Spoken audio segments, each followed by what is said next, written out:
Boa tarde, galera.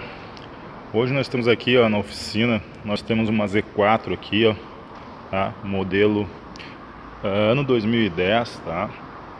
Esse carro é um carro muito top mesmo, muito top. É um carro muito inteiro.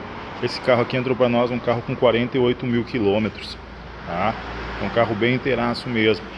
O cliente chegou aqui reclamando de um problema aqui, que ele houve um chiado muito forte na traseira do carro.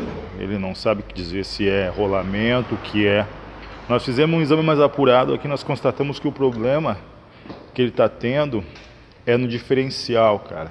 Diferencial. O que a gente vai fazer? Nós vamos tirar esse diferencial desse carro aqui e vamos fazer uma análise mais precisa para a gente poder saber o que está acontecendo com ele, tá? Mas assim, só para vocês verem que esse carro aqui é um carro muito top. A capota é rígida, ok? O carro é conversível, com capota rígida. Um carro pro ano dele, 2010, um carro muito inteiro, cara, muito inteiro mesmo, assim, ó, um carro muito top mesmo, sabe?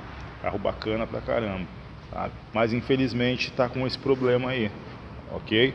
Então assim, ó, depois a gente vai mostrar, vou mostrar pra vocês depois a gente pegando e fazendo a abertura do diferencial, ok? Para vocês verem como é que é, tá ok, galera? Depois a gente faz um vídeo melhor para vocês, tá? Aí, um abraço.